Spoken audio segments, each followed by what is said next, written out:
right, let's go to TV because it was a big week, both for premieres and finales. Let's start with the biggest premiere in a week full of them.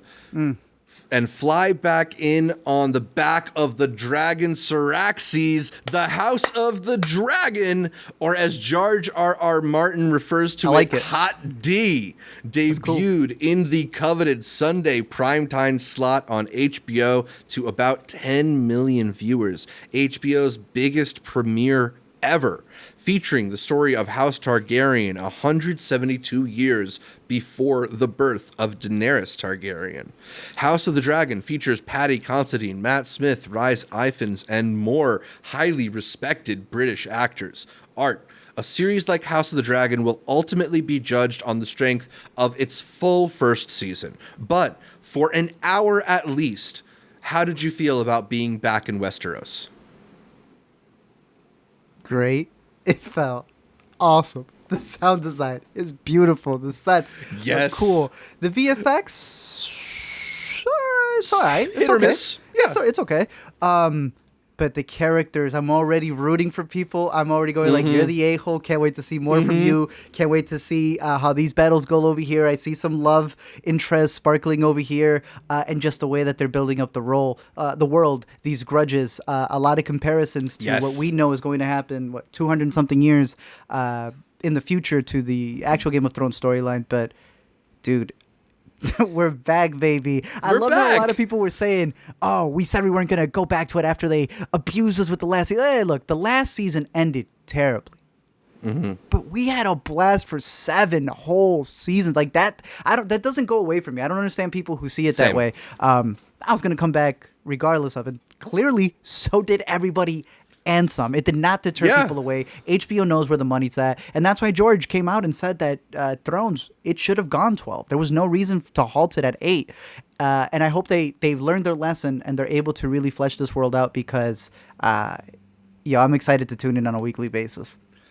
I am too, man. I missed the appointment Sunday viewing. I missed the communal watching experience. I missed everybody going crazy on Twitter at the same time together. It's fun to be back here. Look, I think a lot of people, when they talk about the things that Thrones did well, when they were doing them well, is they talk about the violence and the sex and the dragons, but really what it was that I think separated this show from so many other fantasy shows was that it was a politics show, like woven into a fantasy setting. And they clearly understood that in the House of the Dragon, because the real drama of this show happens in those small council meetings, when all the big players, all the important people sit around and make the decisions that affect the world and affect these characters. I think they've just done a really smart job of calibrating this in a way where you are thrust into that dynamic. And like you said, you can pick up allegiances. They cast this one really well. You know, I was a little bit unsure about the casting of Paddy Considine because he's actually one of my favorite underrated actors, but he's not somebody I ever really imagined in the brutal world of a Game of Thrones. And then you see this pilot episode and he's so heartfelt and he's so forlorn and he's clearly wearing the weight of the world on his shoulders as a king. And it's like, okay, they cast Paddy Considine in a Paddy Considine part. Sir. Perfect. They brought Matt Smith, a dude who loves to play assholes, to play the biggest asshole in Westeros. Awesome. Let's go. I think they've clearly calibrated this thing well to kind of bring you back into that feeling that we all really enjoyed. And like you said, it was really magic for a while there, and eventually things fell apart. But I think those were Benioff and Weiss problems, and this isn't a Benioff and Weiss show. There you go. But do you also believe that the Benioff and Weiss positives were also what gave a lot of the flourishes that we enjoyed from Game of Thrones? Or do you think that having the same team and line producers and such here can still carry that? Because it's a well-oiled machine, but do you think that it's going to falter? we should mention maybe that the first episode was directed by Miguel Sapochnik, who, of course, directed many of the biggest and best episodes of Game of Thrones, including Battle of the Bastards. The series is co-created not just by Ryan Condal, but George R.R. Martin as well. So he said enough's enough. His logo's at the end of the show, because it looks really cool. Stick to the end of the credits. He's not messing around anymore. Yeah, it's actually interesting. I heard that there were some things that he had issues with in Game of Thrones that he made sure they changed for House of the Dragon. Nice. Like, one of the things is he thought Game of Thrones wasn't colorful enough, and if you see, like, the house banners are all a lot more colorful in House of the Dragon, so it'll be interesting to see his influence on it.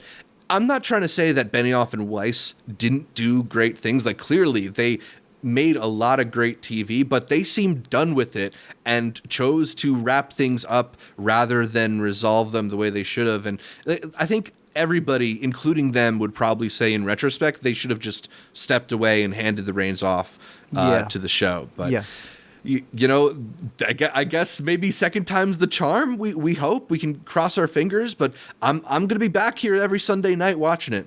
I am as well. Do you have any favorite characters so far? Or scenes that stood out from the first? I mean, as I mentioned, I like Paddy Considine a lot, so I'm always inclined to root for him.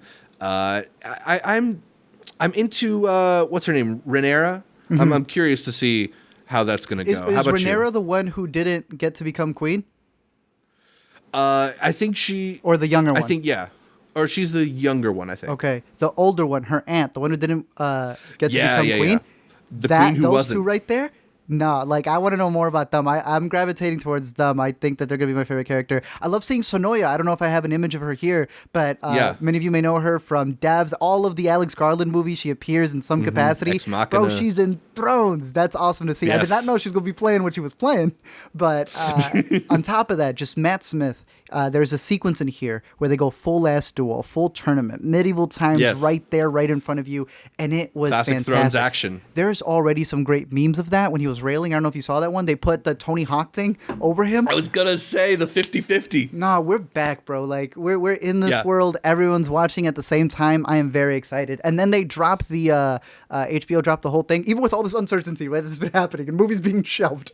And people having seen Scoob, or maybe they haven't seen Scoob. They're like, we still have to keep the ball rolling. They dropped that The Last of Us teaser. I don't know if you got to finally see it. I did, yeah. Just like, 20 seconds or so of footage, but that's got me hyped too. Yeah, they literally have us begging for scraps. But they got us right here, dude. With this and everything that they have in the horizon, it is looking great for HBO. I hope they fix their behind-the-scenes stuff. Not easy to find privacy in King's Landing. I'm realizing, Matt Smith can't have sex without several onlookers. The small council isn't as secure as you would expect, like a top level government meeting to be. Well, that's just Matt Smith's life. Yeah, I mean, maybe they need to invest in some soundproofing or spot or peeper proofing technology in Westeros.